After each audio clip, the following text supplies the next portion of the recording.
Kisah Prabu Siliwangi, episode 18. Musuh dalam selimut. Kecurigaan Pati Argatala bahwa ada musuh dalam selimut di Pajajaran semakin tak terbantahkan. Ia mulai mencium bau busuk itu sekarang. Ia mengedarkan pandangan pada belasan prajurit terpilih yang menyertainya, yang sedang duduk berselonjor di atas rumput, sebagian hilir mudik, dan beberapa orang duduk di atas batu dekat kuda-kuda mereka yang diikat pada pohon-pohon sambil diberi makan. Satu demi satu wajah para prajurit itu diperhatikannya. Tak menemukan sesuatu yang bisa mengurangi desakan kecurigaannya selain wajah-wajah kuyu dan lelah, seperti juga dirinya dan kuda-kuda itu, karena sudah melewati 2 malam Jumat tapi pencarian belum juga membawa hasil. Musuh dalam selimut. Pati Argatala terhenyak. Siapa musuh siapa? Ia menggeleng. Batinnya tak bisa bohong. Ki Adi, di Pati Siput. Teriak serak Argatala. Ia berdiri dengan gamang. Aku, kakak Argatala. Di Pati Siput mendekat dan berdiri di samping Argatala yang dililit gundah. 2 malam Jumat kita lewati di belantara mencari Nyi Putri. Dan sekarang kita ketemu malam Jumat ketiga. Aku hampir kehabisan akal, kemana kita harus mencari? Gumam Argatala. Aku juga merasakan hal yang sama, Kak. Tapi jangan sampai rasa putus asa itu ketahuan oleh para prajurit yang menyertai kita. Kau benar. Tapi aku sungguh tak bisa mengerti, kenapa setiap penerawangan kita menemukan titik terang, tiba-tiba saja tirai hitam sekonyong-konyong menutupinya. Sehingga kita kembali kehilangan jejak, gerutu Argatala. Ia berdiri dengan cemas. Ia khawatir. Matanya semakin melebar seolah ingin menegaskan bahwa ia masih bisa menerawang sesuatu dari jarak jauh. Di Pati Siput menimpali. Aku mengira ada pemilik Aji Halimunan tingkat tinggi yang menjadi pelindungnya, kakak. Sehingga penerawangan kita tak mampu menembusnya. Argatala mengangguk takzim. Tiba-tiba ia menyeringai. Ucapan di Pati Siput mengingatkannya pada seseorang. Diakah musuh itu? Ia menggeleng. Siapa musuh siapa? Aku juga mengira begitu. Tapi siapa? Aku tahu sumbernya. Jelas Argatala tiba-tiba. Di Pati Siput melirik tak percaya. Argatala diam sejenak sebelum meneruskan kembali ucapannya dengan sangat antusias. Aji Halimunan itu sumbernya dari keraton Pakuan sendiri. Setahuku baik Prabu Anom Walangsungsang maupun Nyi Mas Rara Santang, belajar ilmu itu di dalam lingkungan keraton.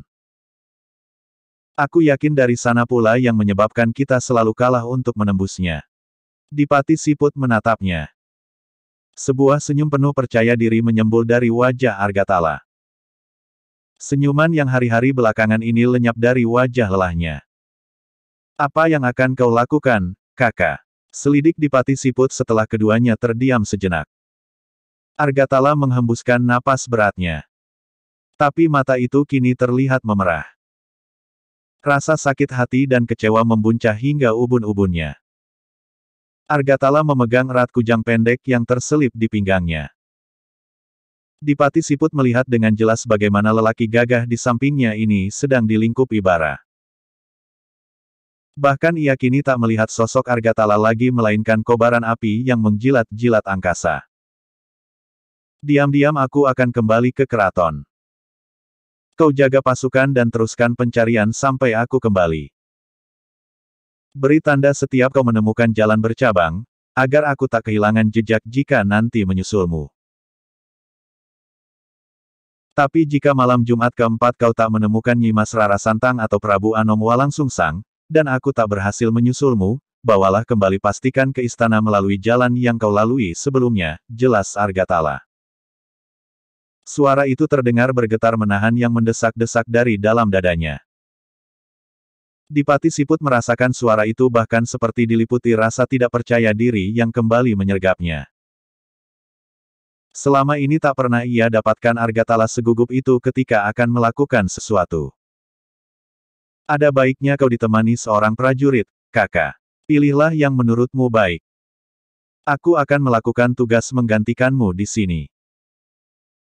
Percayalah, semuanya akan berjalan baik seperti juga yang kau lihat selama 3 malam Jumat kita bersama-sama, jawab Dipati Siput membuat Argatala berbangga hati.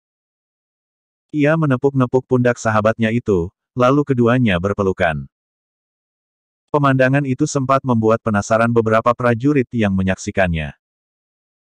Dua orang sahabat berpelukan, tanda berdamai, padahal sebelumnya tak pernah berselisih paham.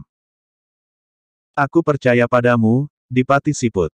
Seperti juga kepercayaanku padamu yang tak pernah pupus, Kakak Argatala. Pati Argatala menepuk tangan memberi isyarat.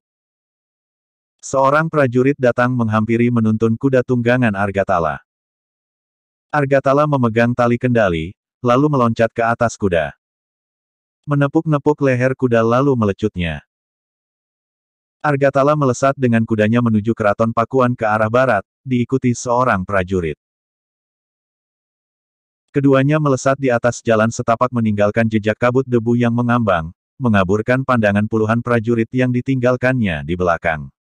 Perjalanan melelahkan yang akan ditempuh dalam beberapa hari ke depan. Tapi wajah Argatala yang kuyu karena jarang tidur itu kini sedikit cerah, karena ia sedang menyongsong harapan lain. Sekalipun harapan itu masih juga berselimut kabut, siapa sebenarnya yang memburu dan sedang diburu? Tapi ia yakin. Sangat yakin. Ia sekarang ada di posisi aman. Merapat ke salah satu sudut, bukan berkhianat.